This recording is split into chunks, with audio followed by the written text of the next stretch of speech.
Pergunta: sugestões de literatura para alvenaria estrutural. Primeira coisa que eu sempre recomendar, NBR 16868. Leia a norma primeiro, ok? Leia a norma, tudo que a NBR 16868 cita.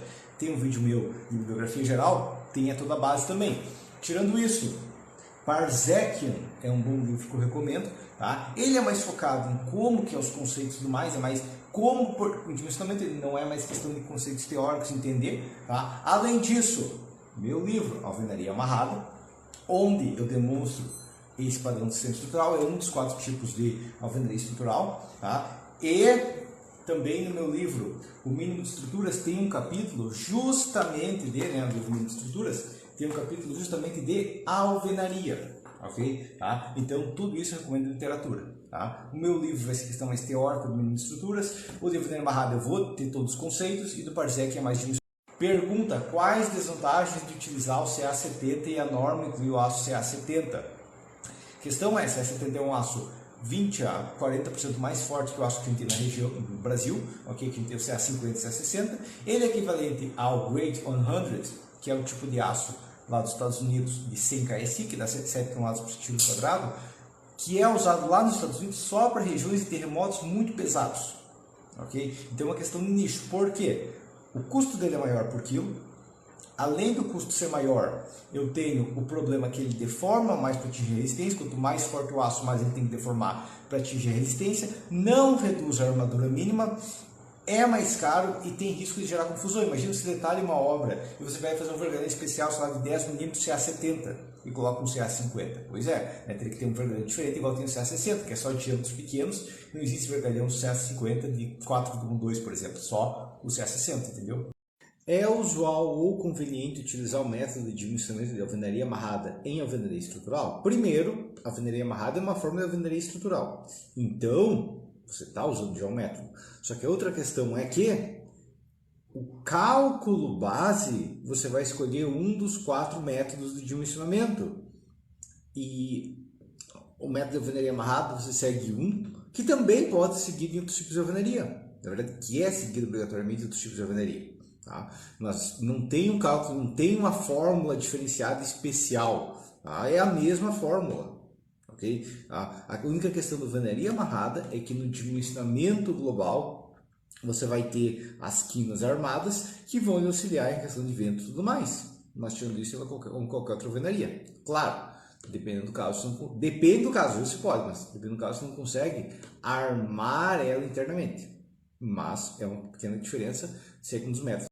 Pergunta: como modelar alvenaria amarrada em qualquer software estrutural? Questão é, você tem que trabalhar com software estrutural que dimensione a alvenaria estrutural, que é uma forma de alvenaria estrutural. Inclusive você pode fazer de blocos, pode fazer de várias maneiras alvenaria amarrada, tá? De tio maciço, tem várias opções. A questão é, Gilberto, qual botão eu aperto? Isso não é questão de engenharia. Você tem que analisar o seu software, você tem que entender o que o seu software precisa e como que configura ele. Okay? A questão básica, você nunca pode começar um projeto em um software se você não tiver configurado muito bem, conferido e comparado com o cálculo manual. Okay? Então, eu não vou te ensinar aqui como apertar o botão, não é o objetivo aqui. A questão é, faz um cálculo manual antes e depois compara com o que você fez, baseado nas suas configurações que você conferiu no software, se bate ou não. Se não bater, tem alguma coisa errada. E infelizmente a gente é bem limitado, que são softwares normais, porque são bem limitados à alvenaria estrutural. A pergunta foi: em uma sapata não armada, como que mede 60 graus? Vamos imaginar que eu tenho uma sapata corrida de 60 de largura, eu tenho um alicerce de alvenaria de 19 de largura. O que eu vou fazer é o seguinte: eu vou fazer 60 menos 19, que vai dar 41, 41 sobre 2, porque eu para cada lado dá 20,5, né? 20,5 vai ser a minha parte horizontal para encontrar a vertical aqui. Então a gente vai usar a tangente, né, para encontrar a questão de quanto de altura precisa ter. Tá? Esse é o princípio, e o ângulo é relativo à parte solta da sapata, nunca até o eixo, a parte solta da sapata. Se eu aumentar a largura da alvenaria, muitas vezes eu consigo reduzir a espessor da sapata. Tá? E claro, a gente também pode fazer uma sapata em escadinha, que a gente consegue economizar concreto quando precisa de uma sapata bem larga e não quiser armar ela. E a opção, claro, é armar ela, que reduz a espessura necessária pela metade.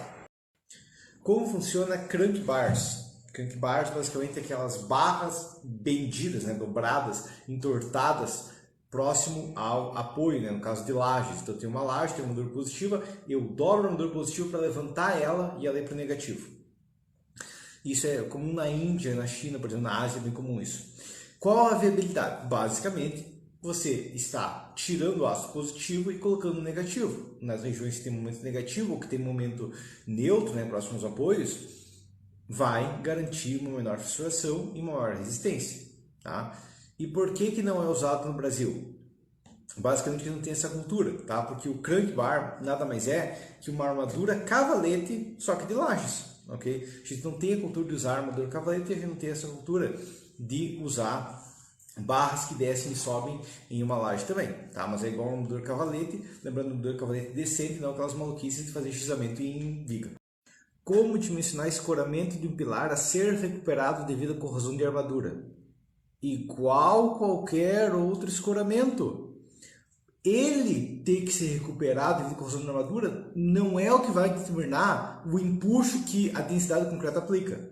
Okay? Se você tem uma forma de concreto, tem 1 metro de altura, se você concretar 1 metro de altura, o empuxo na base é 2,5 toneladas. Se você vai concretar por metro quadrado, não importa se esse concreto é todo o pilar ou é só a parte externa ali que você está fazendo encaminhamento, o que importa é a carga.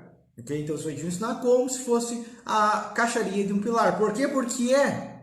Ok? A sua pergunta é igual àquela questão, eu tenho um pilar, mas ele vai ser pintado de verde, como que eu dimensiono um pilar pintado de verde? Do mesmo jeito, nesse caso outra coisa, a mesma forma. Ela vai ser tipo igual, vai ser concreto igual, então dimensiona igual qualquer outra caixaria, qualquer outro escoramento. A alvenaria participante é levantada como alvenaria amarrada ou como alvenaria de vedação em uma obra de concreto armado? A alvenaria participante só deve resistir às cargas de vento da estrutura. Para isso acontecer, ela não pode deformar com cargas permanentes e sobrecarga, porque mal ou bem, né, é a deformação que gera tensão. Isso resiste materiais básicos e a mínimo de estruturas. A questão é, então, você deve levantar a alvenaria participante depois de ter levantado pilares e vigas e ter levantado todos os pavimentos. Tá? Uma maluquice que está surgindo cada vez mais em obras mal planejadas, depois está abrindo caminho para patologias, é pessoas levantando a alvenaria do segundo pavimento num prédio, vai ter 20 mastros, está no quinto, sexto pavimento, já estão levantando a alvenaria do segundo. Isso é uma maluquice completa. Tá? A alvenaria participante, ela vai ser fechada só para cargas horizontais, então não pode levantar antes. Em uma recuperação estrutural, é seguro remover o cobrimento e o concreto atrás das barras? Não, não é nem um pouco seguro. Você precisa que os vergalhões fiquem confinados no concreto. Agora, digamos que você tem um concreto desagregado, tem algum problema nesse concreto, você vai substituir ele. Você vai escorar a estrutura nos pavimentos, todos, não só os pavimentos que você vai fazer, mas todos os pavimentos. E aí você pode quebrar o concreto, se tem problema, e refazer esse concreto. Isso é possível. Agora, você não pode sair quebrando estrutura para consertar ela. Tá? Não funciona, porque é igual a diferença de mecânico e médico. Tá? Por que o médico ganha mais que o mecânico? Porque ele tem que fazer a operação, tem que trocar de motor com o carro funcionando. Ok? E mesmo que aqui a estrutura tem que continuar funcionando. O que diferencia a alvenaria amarrada de alvenaria participante?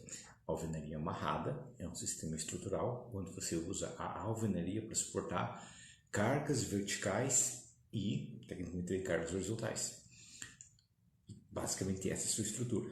A alvenaria participante é quando você ainda tem pilares e vigas que suportam as cargas gravitacionais, mas para suportar as cargas de vento, você utiliza a alvenaria que está fechando um pórtico. Okay? Então, e a questão é quem vai terminar? O engenheiro dentro do projeto. Okay? Vão ter maneiras de execução diferentes, até porque você não pode deixar a carga da viga descer para a alvenaria, tá? Mas esse é o princípio. Assim como a alvenaria amarrada, na alvenaria participante, as paredes são levantadas antes da estrutura, nem em alvenaria amarrada, nem em alvenaria participante, as paredes são levantadas antes da estrutura. Não faz o menor sentido o que você falou. Tá? É igual você perguntar. Eu chego numa obra e pergunto, você chegou antes do engenheiro? Eu vou responder, Não, eu sou o engenheiro. Quando o engenheiro chegou, eu cheguei porque é a mesma pessoa. Mesma coisa aqui. A alvenaria participante, a alvenaria amarrada, ela é a estrutura. Então não tem como você levantar ela antes. Ah, mas a estrutura é só pilar e viga, porque eu me formei engenheiro civil de concreto armado. Não. A alvenaria estrutural é a estrutura. Okay? Então não tem como levantar antes o que é a estrutura. Você vai levantar junto com a estrutura porque ela é a estrutura. Me indica material para dimensionamento e detalhamento de cálice sobre bloco de 2 estacas. Primeira coisa, o dimensionamento de um cálice, pouco importa o que está suportando o cálice. Ok? O dimensionamento do cálice é o dimensionamento do cálice. Se você mudar a fundação embaixo, você não muda como que o cálice vai funcionar. Tá? Você vai seguir a NBR 9062 para o dimensionamento. Ah, mas a fórmula é muito complicada, como demonstra na prática? Dentro do curso pré-moldado, demonstra na prática. Agora, o bloco de 2 estacas, quanto a isso, você dimensiona como qualquer outro bloco de 2 estacas. Porque você tem 2 elementos.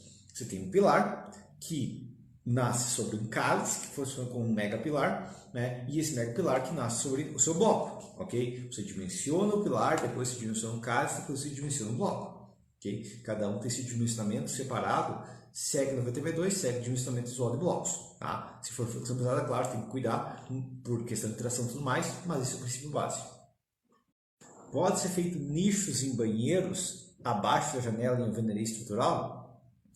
Sim, com certeza. Você pode fazer inclusive janelas de alvenaria estrutural, você pode fazer portas de alvenaria estrutural. Tá? Todas as obras que eu projetei até hoje de alvenaria estrutural tinham portas e janelas, tirando os muros de contenção. Tá? A questão é, o que você não pode fazer é uma abertura, um nicho não planejado no projeto estrutural. Okay? Tá? Mas, se você planejar, se você fizer isso na hora de dimensionar a estrutura, você já considerar aquela abertura, sem problemas. O problema é quando você não considera. E claro, nichos pequenos, às vezes é bem fácil reforçar se não foi pensado no projeto original. Mas tem que ser planejado e verificado se a obra não vai enfraquecer com aquela abertura. Entendido? Tá? Então a questão é, sim, desde que você não espere a obra ficar pronta para ir querer resolver, é perfeitamente possível. Em alvenaria amarrada com embasamento, que é o que fica acima da sapata corrida, do alicerce, e abaixo da baldrame.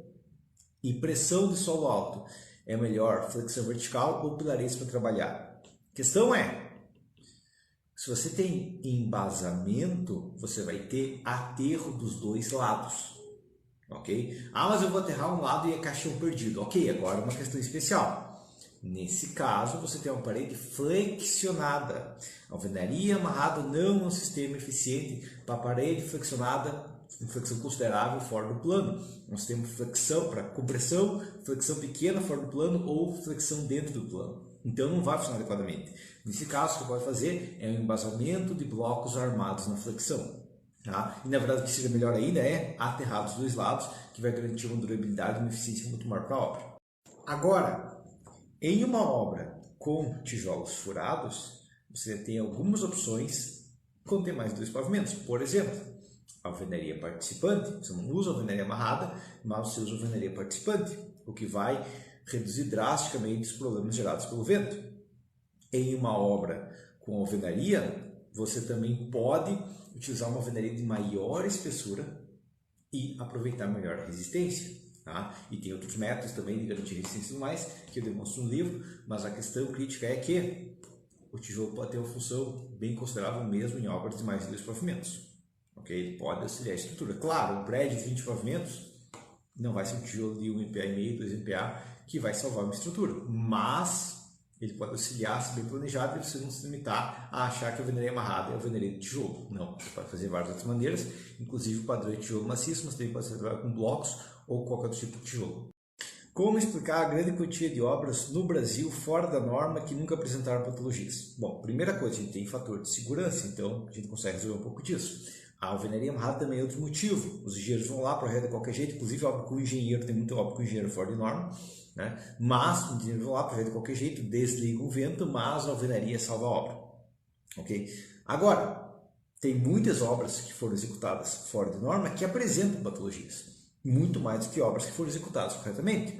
Então, a questão é quando você executa uma obra sem controle adequado, sem um engenheiro decente, sem um pedreiro decente, sem uma execução decente, sem um projeto que encaixe com a execução, você abre chance para o erro. Você abre chance para acontecer um risco, para dar uma patologia não garantido. Tá? É igual, você fecha os olhos, senta para olhar para os lados, você atravessa a rua correndo. Você vai ser atropelado necessariamente? Não, talvez não tenha vindo nenhum carro, mas você aumenta drasticamente a chance, e esse que é o problema. O processo de dimensionamento de alvenaria amarrada é o mesmo que a alvenaria estrutural? A alvenaria amarrada é uma forma, é um dos tipos de alvenaria estrutural. Agora, a pergunta é, tem só um método de dimensionar a alvenaria estrutural? Não. Né? Então, um dos possíveis processos de dimensionamento de alvenaria estrutural é utilizando a alvenaria amarrada. Né? Tecnicamente, você vai ter 4 métodos de dimensionamento de alvenaria estrutural, ok? A alvenaria amarrada se encaixa em um desses métodos, mas não é o único, entendido? Então sim, porque a alvenaria amarrada é uma forma de alvenaria estrutural.